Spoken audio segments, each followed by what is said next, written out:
What's going on, everybody? It's GameUnboxingReviews here, and welcome back to another LEGO The Incredibles news update. So today's video is going to be a short one, but we're going to be checking out 10 brand new screenshots.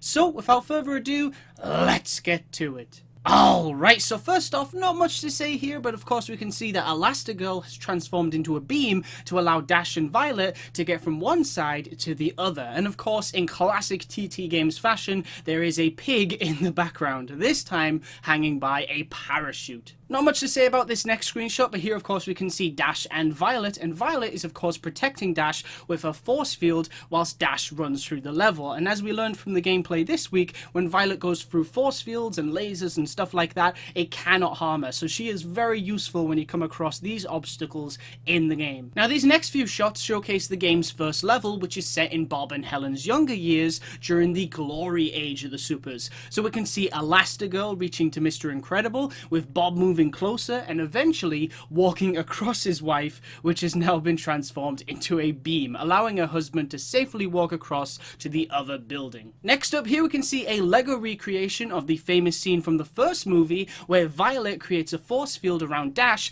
as the two attempt to outrun Syndrome's guards on No Manison Island. And in case you didn't know, that is one of many team-up abilities that are in this game. So I believe you can combine Violet with Dash or Elastigirl as much as you want, and maybe with even more characters as well. Now then, I'm very curious to see how this section is actually going to play out in the game. Are we going to be running in a big wide open space or just straight ahead? If you look carefully, you can also see stars next to one of Syndrome's guards' vehicles, so that could suggest that we'll be attacking these enemies as well as trying to run away from them. This next shot gives us a great look at what I'm assuming is the last level in the first movie's campaign, but I think it's actually going to be split into different sections, because as we can see here, the playable characters are Dash, Violet, and Frozone as they take on an Omnidroid. So you've got to think that there's probably another section where Helen and Bob have their own problems to deal with. Maybe they're in the middle of a fight with Syndrome or something. But aside from that, there really isn't anything else to talk about here, although there is a mini kit in the background. Now I'm pretty sure this next shot is the aftermath of the scene from the first movie where Syndrome's missiles destroy Helen's plane. So there's probably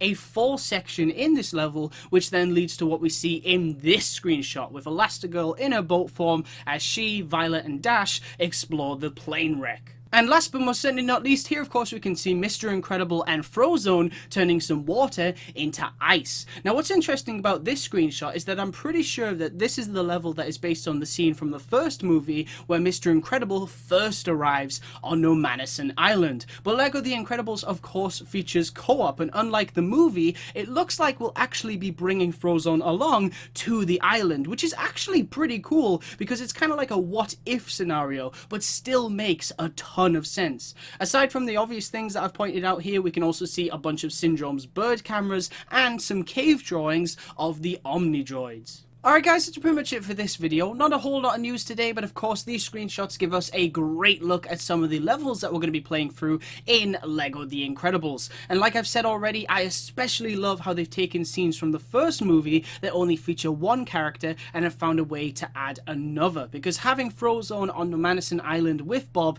is just a really cool change, because it also probably means that we hear new lines of dialogue from both characters, and the Omnidroid boss battle might be completely different to what we see in the first movie. But of course, we will just have to wait and see. Anyway guys, as always, I want to thank you very much for watching. Stay tuned for lots more videos real soon, and as always, please remember to like, comment, and subscribe.